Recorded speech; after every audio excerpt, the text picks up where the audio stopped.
You know that feeling, right? You're lying in bed, the room is completely pitch black, except for that harsh, glaring glow of your smartphone just lighting up your face. You probably told yourself, I'm just gonna check my email one last time, or I'll just watch one more quick video. But then suddenly, a whole hour has just vanished into thin air. Well, if that sounds familiar, you are definitely not alone. It's a completely relatable struggle for so many of us. Welcome to This Explainer. Today we're going to dive deep into the modern dilemma of late-night scrolling. And more importantly, we're going to talk about how we can actively reclaim our sleep and, by extension, our mental health. So let's get right into it. Here is our roadmap for today. We are kicking things off with the screen time dilemma, unpacking the science of blue light and sleep, and then exploring the B-sated sleep model. After that, we'll pivot to some actual solutions, looking at digital detoxes, app nudges, and finally, using meditation for better rest. All right, starting with section 1, the screen time dilemma, and this incredibly sticky modern habit of endless scrolling before bed. I really want you to think about your own nighttime routine for a second. Is your phone literally stealing your sleep? Just think about how many times you fully intended to go to sleep, like you knew you were absolutely exhausted, but you just kept swiping anyway. I mean, we rely on our devices for everything. They keep us informed, connected, entertained, but dragging them into the bedroom with us, that usually ends up being a totally unintentional sacrifice of the exact rest our bodies desperately need to recover. Now, if you're feeling a little guilty right now, don't sweat it, because check this out, 58%. According to a recent National Sleep Foundation poll, 58% of Americans are glued to their screens within just an hour of their bedtime. So despite our absolute best intentions and despite hearing roughly 1,000,000 times that it's terrible for us, over half of us just can't seem to power down when the sun goes down. There's always just one more cat video to watch, right? But why exactly is it so damaging? Well, that brings us to section 2, screens, blue light, and sleep, the science of sabotage. Let's look at what that innocent-looking screen time is actually doing to your body behind the scenes. To really understand the sabotage here, we have to talk about biology. Your body operates on something called circadian rhythms. Think of it as a natural 24-hour internal clock that dictates your sleep and wake hormones. So morning sunlight triggers cortisol that wakes you up and makes you alert. On the flip side, evening darkness cues up melatonin, which makes you sleepy. It's a beautifully elegant system, right up until we mess with it. It's kind of like a biological tug of war. On one side, you have the sympathetic nervous system. That's your fight or flight mode, and it is driven by cortisol. On the other side is your parasympathetic system, the rest and digest mode, driven by melatonin and darkness. Here's the kicker.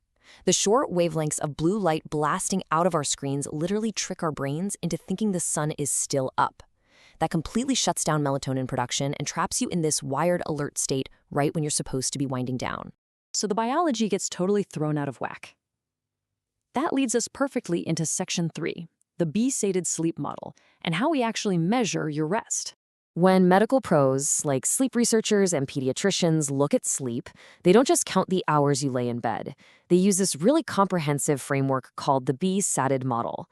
That stands for behavior, satisfaction, alertness, timing, efficiency, and duration. And this model perfectly highlights how our tech acts like an absolute wrecking ball. For example, our phones ruin the timing aspect through what researchers call behavioral bedtime delay. That basically means we intentionally put off going to sleep just to consume more content. Worse than that, it destroys sleep efficiency, which is how easily you fall and stay asleep. Because let's face it, those random pings, dings, and vibration alerts in the middle of the night just yank your brain right back into response mode. Okay, so we know the problem is real. The big question is, how do we fix it? Moving into section 4, digital detox and nudges, we are going to look at what clinical interventions actually work to take back control. Let's start with the nuclear option, the digital detox. A recent Harvard study observed people doing a 1-week voluntary social media detox. And wow, the results were stunning. In literally just 7 days, participants saw their depression symptoms plummet by nearly 25%. Anxiety dropped by 16%, and insomnia went down by 14.5%. Just one single week off social media delivered massive immediate mental health boosts. But researchers also pointed out that a total cold turkey detox is super hard to maintain, and people had really mixed reactions to it long term. So if throwing your phone out the window isn't totally realistic for you, what about a smarter, gentler approach? That's where self-regulation tools come in. Researchers tested an app called Well Spent. Now, instead of aggressively blocking you out of your apps, which, let's be honest, just makes us frustrated enough to delete the blocker, this app uses autonomy supportive nudges. So when you hit your time limit, a little prompt pops up and just asks, how do you feel after spending 30 minutes on your phone today? You can choose to close the app or have it ask you again in a minute. Because it preserves your freedom to choose, it completely diffuses that psychological annoyance we get when we're told what to do. It shifts your brain off autopilot and back into conscious decision-making. And the outcome of just gently nudging people? Incredible. The study showed that folks using the WellSpent app successfully chopped their daily screen time on their worst, most problematic apps by nearly 30 minutes. To be exact, a 29-minute reduction every single day. That is huge. And that drop in screen time turns into real-world relief. The data shows that over just a short 3-week period, people using these personalized nudges felt a significant drop in their own perceived problematic smartphone use. It just goes to show you don't always have to go completely off the grid to get better sleep. Sometimes you just need a smart little tool that interrupts your doom-scrolling autopilot. But hey, what happens when you actually do the right thing? You put the phone on the charger way across the room, but your mind is just racing?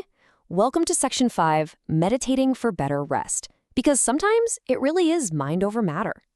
To actually fall asleep, we need to manually trigger what Harvard researcher Dr. Herbert Benson famously called the relaxation response. When you enter this state, your heart rate drops, your breathing slows way down, your muscles finally relax, and your metabolism cools off. Meditating is basically the ultimate antidote to all that screen-induced stress. It actively flips the switch on that parasympathetic nervous system we talked about earlier, moving your brainwaves from stressed-out beta waves into nice, calming alpha and theta waves. And there are 2 super effective ways to get there.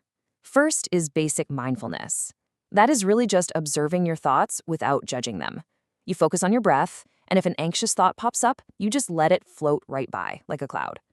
Then there's this fascinating technique called Yoga Nidra, also known as yogic sleep. You literally just lie flat on your back, and while your mind stays awake and conscious, your body drops into this state of incredibly deep rest.